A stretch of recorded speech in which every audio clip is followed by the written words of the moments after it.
Hello friends, कैसे हैं आप सब। आशा करते हैं आप स्वस्थ मस्त और तंदुरुस्त होंगे। तो यहाँ पर जो है हम दूसरा वीडियो लेकर आ गए हैं हिंदी पद्य साहित्य के इतिहास की। इसके पहले का वीडियो यदि आपने नहीं देखा है तो उसको जाकर देख लीजिए, उसके बाद आप इसको देखिए तो आपके लिए बहुत ही फायदा करेगा। तो आज हम इसमें बात करने वाले हैं, युग है वह है प्रगतिवादी युग, और यह जो है 1936 से 1943 ईस्वी तक चला। ठीक है। प्रगति शब्द का अर्थ होता है आगे बढ़ना या विकास करना, किंतु हिंदी साहित्य में जो है प्रगतिवादी शब्द जो है प्रयोग इन अर्थों में नहीं लिया जाता है। हिंदी साहित्य में प्रगतिवादी कविताएं मार्क्सवादी विचारधारा से प्रभावित हैं। ठीक। साम्यवादी विचारक समाज में एक रूपता स्थापित करना चाहते हैं जिससे शोषण की प्रक्रिया बंद हो। समाज में जो है उद्योगपति, पूंजीपति, जमींदार, मिल मालिक, गरीब, कमजोर और मजदूरों का शोषण करते हैं। प्रगतिवादी कविताएं शोषण के विरुद्ध जो है आवाज उठाती हैं। ठीक। इस प्रकार की कविता को जो है प्रगतिवादी कविता कहते हैं, यानी कि गरीबों के प्रति जो है जो आवाज उठाई जाए जिन कविताओं में, उनको कौन सी कविता कहेंगे तो प्रगतिवादी कविता कहेंगे। तो प्रमुख प्रगतिवादी कवि और उनकी रचनाएं देखिए यहाँ पर। केदारनाथ अग्रवाल, तो इनकी जो प्रमुख रचना है अपूर्वा, फूल नहीं रंग बोलते हैं, नींद के बादल, युग की गंगा, आग का आईना, समय समय पर। तो यहाँ पर जो है अपूर्वा को आप जरूर याद रखिएगा और युग की गंगा को। ठीक है। और चाहे आप न याद रखिए तब भी थोड़ा चल जाएगा। नेक्स्ट देखिए त्रिलोचन, तो त्रिलोचन की कौन सी रचना है, मैं उस जनपद का कवि हूँ, धरती, मिट्टी की बारात। तो यहाँ पर जो है आपको मिट्टी की बारात जरूर याद रखनी है, किनकी है तो त्रिलोचन शास्त्री की है। नेक्स्ट रांगेय राघव, इनकी जो रचना है अजय खंडहर, राह के दीपक, मेधावी और पांचाली। ठीक है। तो यहाँ पर जो है राह के दीपक और पांचाली को याद रखिएगा। नेक्स्ट देखिए शिवमंगल सिंह सुमन, तो इनकी जो रचना है वाणी की व्यथा, पर आंखें नहीं भरी, जीवन के गान, विश्वास बढ़ता ही गया, हिल्लोल। तो यहाँ पर हिल्लोल रचना को, वाणी की व्यथा को, पर आंखें नहीं भरी। ठीक है। इन सभी रचनाओं को आप याद रख लीजिएगा। नेक्स्ट नागार्जुन वैद्यनाथ मिश्र, तो नागार्जुन की रचना जो है युगधारा मोस्ट इंपॉर्टेंट है, तुमने कहा था ये भी इंपॉर्टेंट है।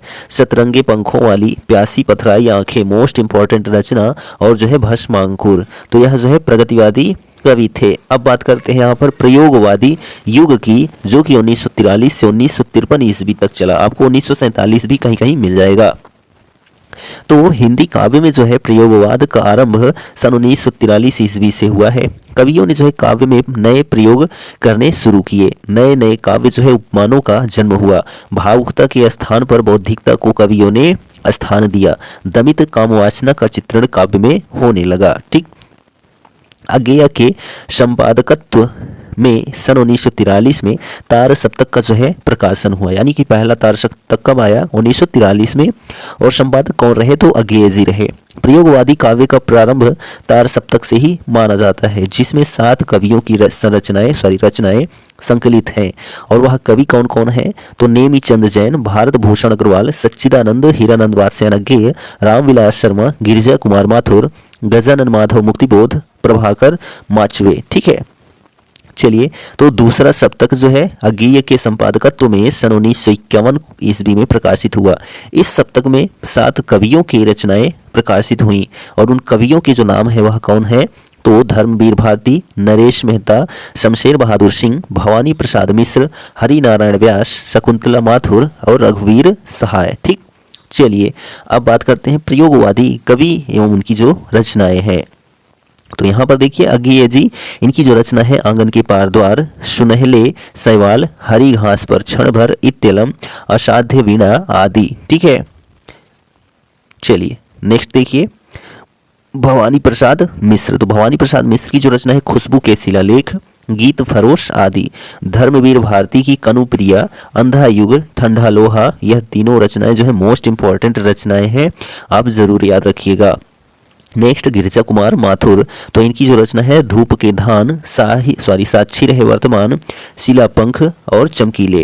तो यहाँ शिलापंख और धूप के धान जरूर याद रखिएगा, किनकी है तो गिरिजा कुमार माथुर की रचना है। ठीक। नेक्स्ट है, और शायद लास्ट है, शायद नहीं लास्ट ही है, नई कविता युग। ठीक है। कौन सी? नई कविता युग। यह जो है 1947 से या 1948 से आपको देखने को मिलेगा, या 1953 से जो है अब तक जो चला आ रहा है उसको नई कविता या नवलेखन युग भी कहा जाता है। हिंदी की नई कविता पूर्व परंपरागत कविताओं से भिन्न है। कवियों में जो है नए नए उपमानों का प्रयोग करने शुरू किए। नवीन काव्य शैलियों का विकास हुआ। बौद्धिकता तथा मुक्त यथार्थवाद कविता के नए आयाम बने। नई कविता में जो है लघु मानव के महत्व को जो है दर्शाया गया। नई कविता के प्रचार प्रसार में प्रतीक पत्रिका का महत्वपूर्ण स्थान था। ठीक है, प्रतीक पत्रिका का महत्वपूर्ण स्थान था।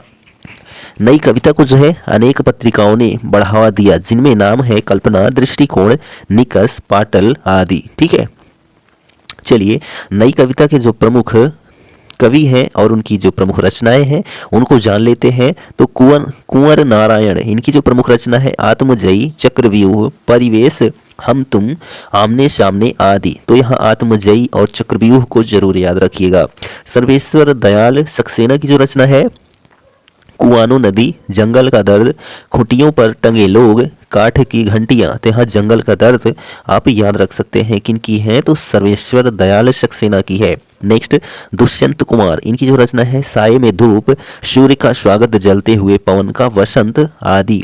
तो यहाँ सूर्य का स्वागत, ठीक है, आप जरूर याद रखिएगा। नेक्स्ट अजित कुमार, इनकी जो रचना है अकेले कंठ की पुकार, अंकित होने दो। ठीक है, और उसके बाद देखिए लक्ष्मीकांत वर्मा की जो रचना है तीसरा पक्ष, अतुकांत। तो यहाँ पर तीसरा पक्ष और अतुकांत दोनों याद रखिएगा, लक्ष्मीकांत वर्मा की रचना है। नेक्स्ट देखिए जगदीश गुप्त, इनकी जो रचना है बोधि वृक्ष है, संबूक है, शब्द दंश, नाव के पांव और गोपा गौतम। ठीक, तो यहाँ बोधि वृक्ष आप जरूर याद रखिएगा, जगदीश गुप्त की रचना है। ठीक, तो यह जो है नई कविता युग भी समाप्त हो जाता है। तो यहाँ पर जो है आधुनिक काल पूरा अटेंड किया गया, रीति काल अटेंड किया गया। ठीक है, अब आपको जो है आदि काल और जो है भक्ति काल मिलेगा इसके बाद वाले वीडियो में, यानी ये खत्म हो गया, इसके बाद आपको वही मिलेगा। तो वीडियो कैसा लगा? आपको अगर अच्छा लगा हो तो कमेंट लाइक ज़रूर करिए, और यदि चैनल पर नए हैं तो चैनल को सब्सक्राइब भी कर दीजिए और अपने दोस्तों में शेयर करना मत भूलिएगा। मिलेंगे नेक्स्ट वीडियो में, तब तक के लिए जय हिंद।